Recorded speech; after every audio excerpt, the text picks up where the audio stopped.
Since Unreal Engine 4.8, there exists a command that modifies the shape of the standard bloom. It isn't available through the regular interface, but rather through the console. In UE4, this command is named r.Bloom.Cross, while in UE5, it is named r.GaussianBloom.Cross. The command accepts values ranging from -1 to 1. Values down to -1 produce the classic anamorphic streak, while values up to 1 create a cross streak, although rounding it up to 1 for some reason makes the bloom really dense and rather ugly as a result. It is a pretty underutilized and, dare I say, underrated feature that can be modded directly into Unreal Engine and has been used in some commercial games. The most notable games I've seen that use this are The Outer Worlds, Payday 3, and more recently, Directive 8020 and The Outer Worlds 2. This video will provide an essentially foolproof method on how to mod this command in almost any UE4 and UE5 game you want, giving more artistic control over the visuals and adding that extra cinematic touch. There is quite a bit of ground to cover here, and I will assume you have at least beginner knowledge on tweaking Unreal Engine games. Because if so, you have likely changed some INI files in order to fix a pesky issue. This is one of those tweaks. Now to get started, search for the config folder of your game, which is usually found in the local app data folder in your system. Some games, like Little Nightmares, have the config folder located in the game directory. Now since we are using Trepang 2 as an example, the config folder is named cpp-fps. Then go to Saved, Config, then Windows. Find the engine.ini file. If it does not exist, create it and set it to read only in the Properties tab so the game does not remove it. Once in the file, type SystemSettings with square brackets and use the appropriate command for UE4 or UE5. Trepang 2 is a UE4 game, so in this case, we'll use r.Bloom.Cross. Set to value you like, I'll just set it to -1, save the file, and the changes should apply immediately. I forgot how weird this game is sometimes, and as you can already see, the anamorphic bloom has been fully applied. I don't know why these things are pulsing. I think these are supposed to be batteries? Something like that. Find ourselves a nice little dark room with a metal surface. This one actually, it's right, the joys of no baked lighting. And if I were to shoot in here, you can see all the little metal specks that come out. Honestly, it looks really good with particles. Throw some of these Molotovs or fire bombs, I guess. Radius is a little small, but we'll get into that later. Get a bit farther. Okay, it's not as apparent as I would have liked it to be, but it's there. It is there. For our UE5 demonstration, I'll be using Still Wakes the Deep. This game does not come with an engine.ini by default, so as previously mentioned, create it and set it to read only. I've already made it, so we'll go ahead and open the file. This time, input r.GaussianBloom.Cross, set a value, and save. So we are currently in one of the more bloom heavy chapters of Still Wakes the Deep, which if you have not played, I urge you to play it. It is a fantastic horror experience. If you haven't, I will come to your house. I think especially with the fire highlights, it looks a lot more violent than just the standard circular bloom. And I think just in general, it fits this game a lot, considering how the whole game has a very soft cinematic look, as if it was it could have been shot on see this shot right here, looks like it could have been shot on vintage lenses, especially the the Panavision Anamorphic C series. This looks fantastic. This is amazing. I'm not gonna go further since that's gonna spoil one of the main set pieces. Well, not really set pieces, but you get what I mean if you have played this game. But yeah, looks amazing, and please play this game. There is some additional information I want to cover since it's a native effect. So, anti-cheat should theoretically not be a problem.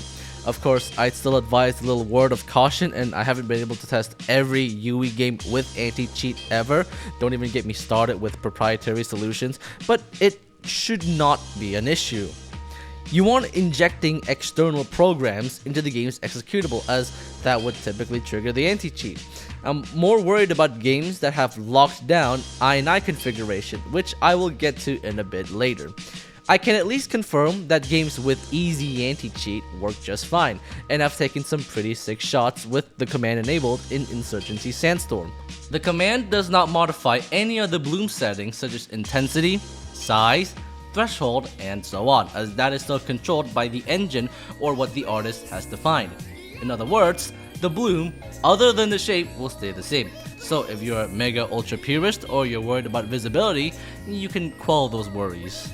This mod does not affect performance. I have tested this on 23 different Unreal Engine games, 8 being on UE5 and the rest on UE4. Performance remained identical, likely because the bloom is being stretched in a presumably very crude manner, so also nothing to worry about here. To round off this section, it's worth noting that since this command was added in Unreal Engine 4.8, that would mean a gargantuan catalog of UE4 and 5 games support this command. That's versions spanning from June of 2015 to current day, which as of recording this video is Unreal Engine 5.6. Keep that in mind for when you are modding an older title. Unfortunately, like with all things in life, there are limitations. Now this mod will not work on every UE4 and UE5 game, even if the engine version supports it. It will not work on games that use convolution bloom, as it works separately from the standard one. It will not work on games that have modified the native bloom effect, games such as The Finals, SCP Pandemic, and seemingly Fortnite as well. And I generally cannot guarantee that it will work on every Unreal Engine game, since there's always going to be that one outlier. Because despite my best attempts, PUBG has outright refused to launch with the command as they remove it every time the game is booted up, which suggests to me they have locked down INI configuration very heavily. If they did in fact lock it down and not because of some random Unreal Engine thing, I would assume is to prevent any form of INI exploitation that would give the user a better edge. You will notice in some games, especially scenes where the bloom is strong, there is noticeable pulsating near its edges. This is a side effect of the downsampling process, I think, when Unreal renders its bloom. I'd assume that is partly the reason why it has stayed a console command after all these years. There isn't much we can do to remedy this without editing the effect itself, but unless you're artistic like me, it won't be much of a problem. So here comes the big question. Why should I use this? Who is this for? Why do I want to make my game look like it's directed by J.J. Abrams? It's a rather small thing to mod for, and I do agree, but if you have clicked on this video and already watched this far, chances are you're looking to make your game look more cinematic. Whether because it's for a second or third playthrough, you want to make the game look more dramatic to suit its genre like Cyberpunk for example, you're an absolute nerd for visuals, or you're looking for that extra control when taking cinematic shots. You can even pair it along with software like Reshade and Universal Unreal Unlocker to get some striking looking effects. A practical use case for this mod is if you find the anamorphic bloom in, say, Payday 3 to be annoying. You can use this mod to revert it back to the circular bloom. I could go on and on if I wanted to, but that is the general gist, so it's not all that useless in the end. You should now have a pretty good understanding of how this command works, obviously, and hopefully a flashier game made to your desire. This video has taken quite a while to make, mainly because there are so many things I need to cover, and pondering if this topic was even worth a full video. So, if you have watched all the way to the end, I thank you very much. This is likely going to be the only time I make a guide or a tutorial on something that's Unreal Engine related, unless there's another thing that piques my interest or nobody's talked about it enough. And I just want to go on a tangent and say that Epic, please rewrite your post-processing effect. At best they look okay, and at worst they actively degrade the image, which used to be way more true back in UE4 when it still had the shitty film grain. It's rather depressing to see an industry standard engine ship with rather middling effects when other engines, including your biggest competitor, Unity, ship with more customizable, more natural, and more physically based methods. Please, Epic. In fact, that's why I made this video in the first place, just so I don't care if it's a year from now or 2 years from now, I want them to be written. This is a cry for help.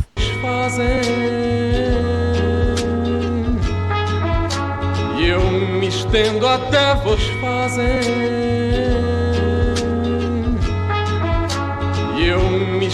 até vos fazem.